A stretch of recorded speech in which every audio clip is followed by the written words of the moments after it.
Now let's look at Guyana itself. What does Guyana bring into this union? What are the risk factors with Guyana as a party to this union with the oil industry? So Guyana gained independence in '66, and its economic performance since then has been very lackluster.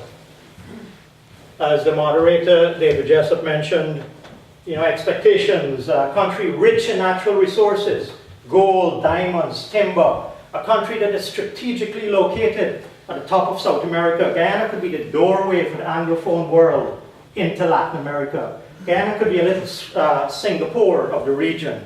Strategic trading partner between South America and the Caribbean and Europe. What has happened?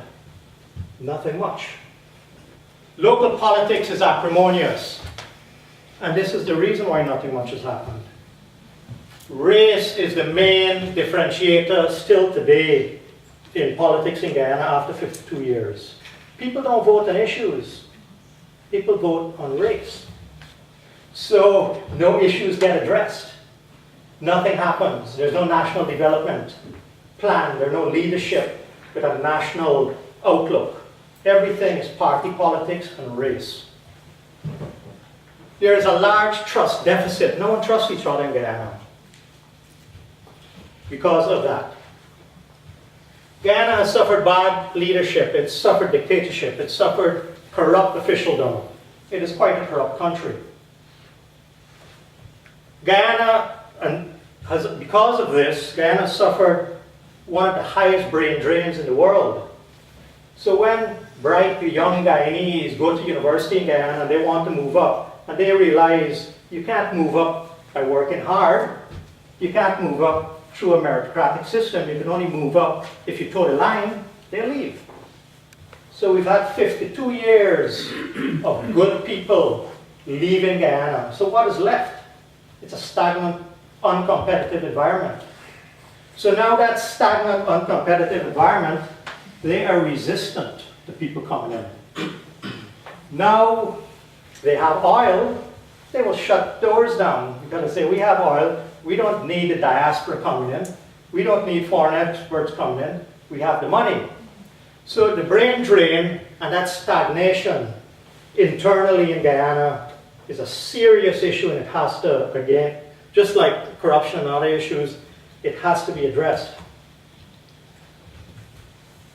Past resource exploitation, which is mainly gold, is not a story of success. Guyana has a lot of gold, but it just gets smuggled, it disappears.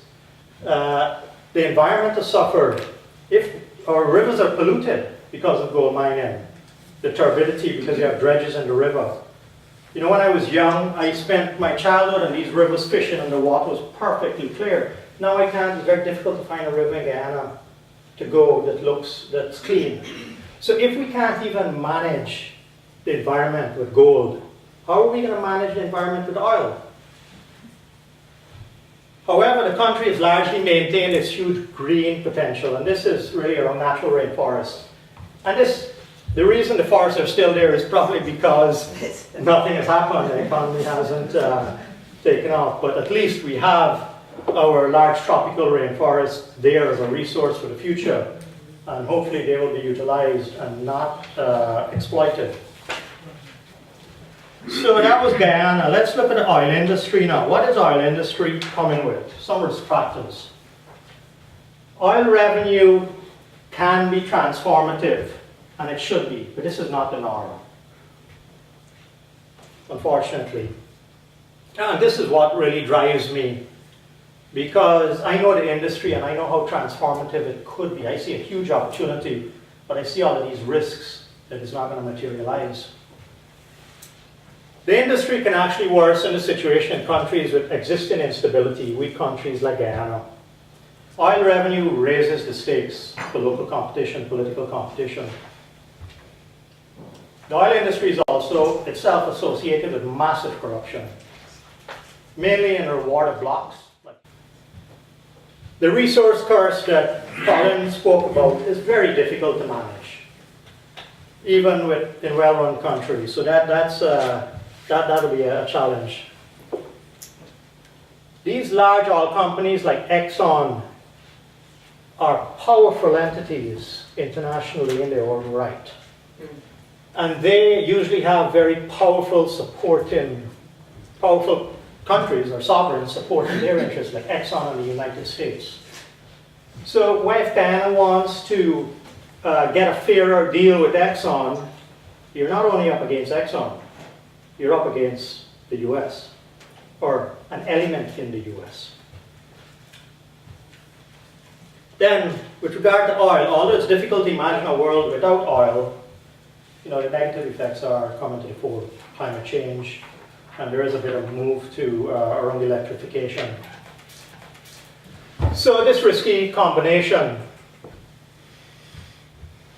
this is why I'm excited by Guyana. There is no need for us to go and repeat the mistakes seen in most oil-rich developing countries. There's no need. All the evidence is there. The things I talk about, people have written many papers on. It's all out there. There's no need to go and repeat these mistakes. But Guyana is already repeating some of these mistakes, and it's only a couple of years since we've had oil. Guyana should be a test. This is what I see. Guyana should be a test case to prove to the world that oil can be done well, in a fair and equitable and sustainable way. That is what I see Guyana. I see it as an experiment. But my worry is the experiment is not going to work. But Guyana is an opportunity to prove to the world that oil can be done well.